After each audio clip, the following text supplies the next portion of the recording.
Hello and welcome to another instalment of ReelyReviews. Second time recording this. Second time recording this.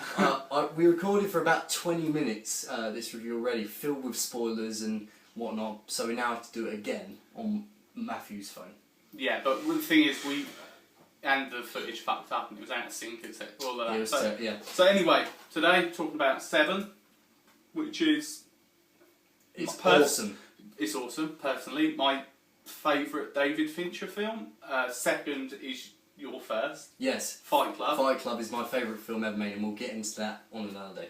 Right. Right, so, I'll read the blurb first. Brad Pitt and Morgan Freeman star in a sinister and gripping mystery thriller about a pair of homicide detectives, that's Pitt and Freeman, who must solve a puzzling series of horrific murders based on 7 deadly sins: gluttony, greed, sloth, pride, lust, envy and wrath.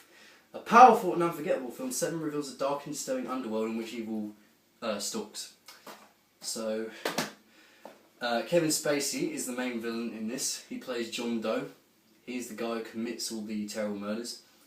He is fucked up. He's a messed up character. The thing that makes him so good, though, is that he actually makes you feel very empathetic with him at times. Yeah. Obviously, not, I'm not condoning any of these by any stretch, but he makes you think about why he's done this, the motives behind it. And it's very much a case of, you were referring to it earlier as a Saw kind of situation. With Saw, for those of you who don't know or haven't seen the films, Jigsaw kind of wants the... What's the word? He wants people who don't like their lives or not... who don't appreciate life. He wants to justify his killings, basically by saying, these people don't deserve to live, so why shouldn't I be allowed to kill them? Which is the same case with John Doe. This was Saw before Saw even came out. Yeah. Yes. So, where should we start? Do you think? Probably the actors. The actors, right?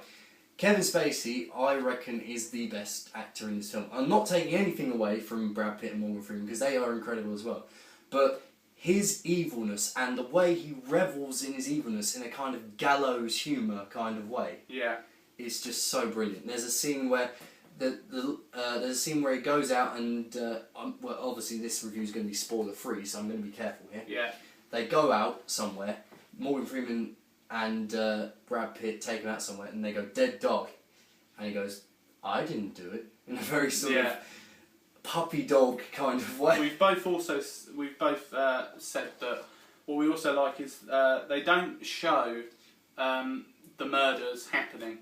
No, that is one thing that David Fincher does very well. You never see any of the murders taking place. So it leaves it to your imagination, which is probably makes it 10 times worse. Because you can only imagine. Oh, 10 times worse in the sense of how bad it is. Yeah, you can only in your head. Yeah, you'd be like, oh.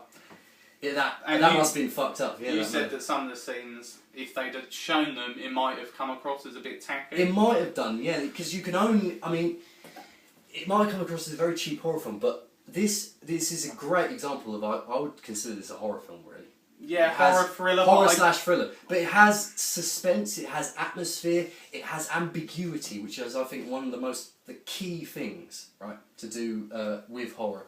Because it makes it a lot worse in your head, as we said, if, just imagining the sort of carnage and asinine nature of the murders. I'd say I consider this a horror film in the same way that I'd consider, like, Silence of the Lambs a horror film.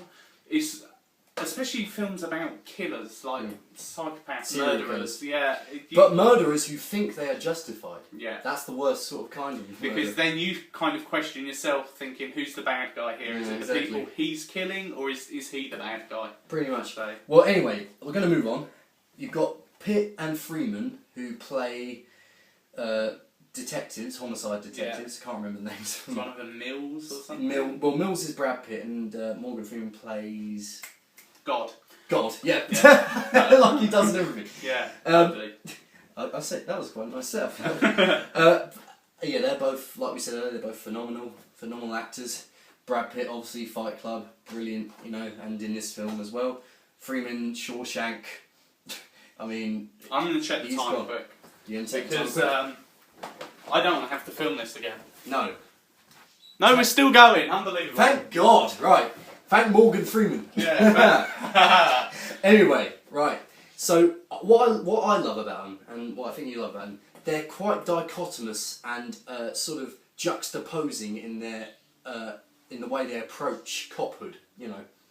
Yeah, Brad Pitt, Mills, he definitely seems like more of a rookie kind of character. He's very naive. He's very sort of... bit more gung-ho. He's kind of wound up to a massive extent. Yeah. You know. You feel like he could burst at any moment. You know? And he kind of seems like he thinks that the world owes him something. Yeah. He like lives in this shitty apartment. Oh yeah. Although he has got the perfect. He has got wife. a beautiful wife, Gwyneth Paltrow. Yeah. And in this film, she looks amazing. Yeah. To be fair. And but the thing is, he views psychopaths with absolute contempt because he's like, yeah, you'll be wiping peanut butter on yourself and everything next time. And he sees them as all the same. He sees them as all the same, but obviously Kevin Spacey is a massive. He's another level. Yeah. You know, he's a completely another level. So would you? And Freeman, just quickly, Freeman on his cop style. He's a lot more methodical, more laid back, more Morgan Freeman, basically. Yeah. You know, but it did take me back that there was one scene where he burst out in hysterical laughter, and I was just like, wow, I've never seen that before. That's really, really weird. So, what would you give this film out of 7? Ah, very good. I was trying to think of something. You're trying to think of something spoiler free. Yeah. Yeah. So I would give this film out of 7.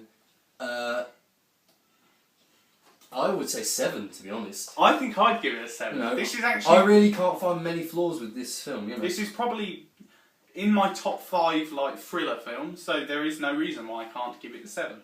Definitely. Just quickly, I want to touch on another subject. How intense this film is. Like, there's a scene where Brad Pitt is chasing the killer through this apartment complex, and you think, oh, where is he? You know, is he going to get him? Is he going to catch him? There's another sequence straight after the sloth murder where you think the guy's dead on the floor. This gave me the biggest shock out of the whole film. Yeah. You think this guy's dead on this bed, and of course, Kevin Spacey's revelling in his gallows humour type approach to these murders by hanging up air fresheners like Christmas trees before he did it. And then Malloy? Where's he gone? I'm over here, because you know, we fucked up. Yeah, we fucked. We really fucked up. In fact, we actually recorded it again before we actually did this, and that was just a disaster. Right, we're going to quickly wrap it up because I need to get home. Right. Well, I don't need to get home, no offence, but like, okay. Telephone. Literally, the telephone's going on. Right, carry on. Really suspenseful. Really good. What was really that? What are you doing? I thought it was that. Right. Oh, for God's sake! Right, really suspenseful, really good acting, really ambiguous, which is good for thrillers, and intense, really intense. We both recommend it. Now, fuck off! 7 out of 7. Right,